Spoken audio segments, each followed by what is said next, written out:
Hello everyone, let's do some algebra. I have here a problem written up on the board that isn't algebra, but I'm going to change it. Say, get rid of the 20 and replace it with x. Woo! Now what do we do with it?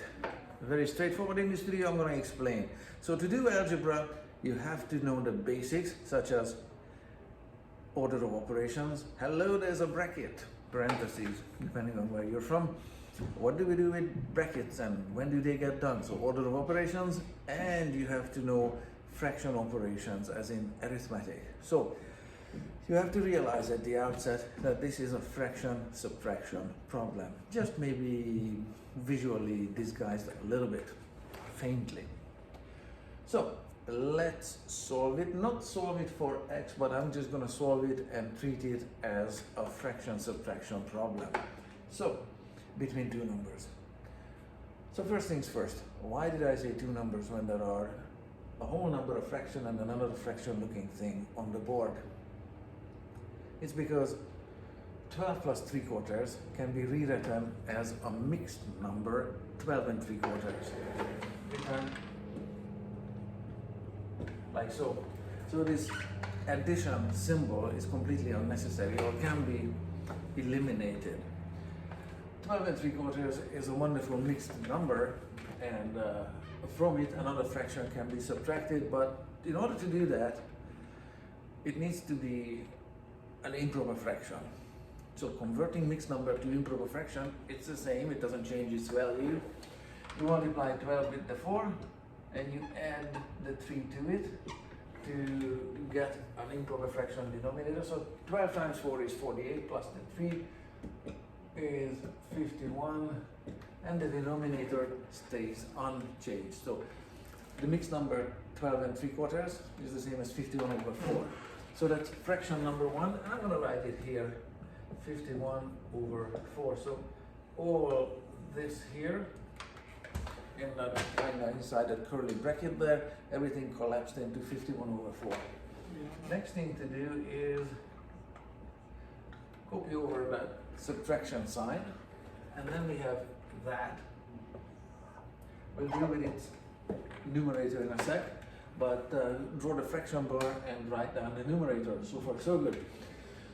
So if there were numbers there, we can just simply calculate bracket first, 20 minus 5, 15, wonderful, and then brackets first and multiplication second, 6 times 15, whatever, write down the number. But there is no 20, I just replaced it with an x. So now what do? We can't do the bracket first. Inside the bracket, x minus 5. There's really no subtraction to be done there. So proceed on to multiplication, but get rid of the bracket. Distributive law comes to mind here, so what you write down is 6x minus, this minus just gets copied over there, and 6 times 5 is 30. 6x minus 30 is the numerator of this weird fraction, and yes, that 6 is not going to go, sorry, the x is not going to go anywhere. The 6 in front of it is its coefficient that may or may not disappear somehow through some magic, or not in this case, but in general in algebra. So coefficients might disappear, constants might reduce to 1 or 0 or whatever, but the variables don't just disappear. You're going to have that like a sliver in a finger. So how do we add a fraction to a fraction, even with its weird numerator?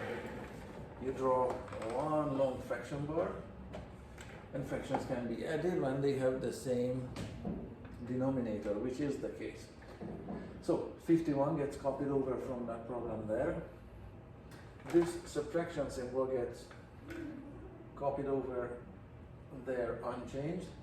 6x gets copied over there, from there, and then we stop here for a little bit of a situation because this becomes a plus, and the 30 gets copied over. So how did that become a plus? Well, essentially you have here a fraction inside the bracket there, and the subtraction sign says you have to work with the opposite of that fraction. meaning that this is a plus 6 there, I'm writing a little plus there, so that plus is now changed to a minus 6 to make the opposite of it, and that minus 30 is changed to a plus 30. So how is that making any sense to anybody? Oh, excellent question, I'm glad you asked that. So let me give you a sidebar story. Say somewhere here in this space, with some simple numbers, instead of 51 over 4, how about 10 over 4, why not? And subtract from it, instead of x's and whatever, how about 2 minus 1, make it 3 minus 1. 3 minus 1 over 4 as a denominator. Now let's do this in mental math here. 10 over 4, 3 minus 1 is 2 over 4, okay? So 10 over 4 minus 2 over 4 is 8 over 4. And 8 over 4 will reduce down to a whole number. So how do we get 2 out of 4 with this one? Once I write a long fraction bar for it, and this, so it's 10 minus 3, so that minus is copied there unchanged, plus 1. 10 minus 3 is 7. 7 plus 1 is 8. So this one is 8 over 4, which again collapses to a whole number of 2. So a minus or a subtraction sign in front of a fraction just changes the signage of everything in the numerator. Okay, that's just how numbers work. So sidebar story here, just leave it in the parking lot. So that's exactly what happened here. And then from here on, we can just combine like terms. So variable, there's only one of them, stays there. Coefficient, there's only one of them, stays there. Minus 6x. 51 plus 30, the constants can be combined, 81, and everything is over 4. Done. How does that look like for a solution? It's not pretty, but it's correct. So, what kind of a fraction is that? It doesn't reduce any further.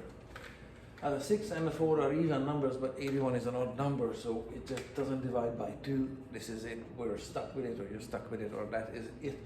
It could be solved for x, but that's not the problem here, or that's not the issue. The issue was doing algebra, following the steps of fraction, subtraction in this case, and that's what I wanted to show you. Now, if this x equals 5 by some, I don't know, why not? If x equals 5, so forget the 20. If x equals 5, here we have essentially 6 times 5, we have plus 30 minus 30 over 4, essentially 0 over 4. We just have 51 over 4 minus 0. And in this line up here, we have exactly the same, 51 minus 30 plus 30, 51 plus minus 0 over 4, and this would equal 51 over 4. For example, if x were to equal 5, you can plug in another number like x equals 2, whatever, throughout the different variations or stages of fraction subtraction, they all must check out the same way, their value must be the same. So that's an example how you work with in algebra using fraction subtraction, fraction operation steps, and your basics such as bad math.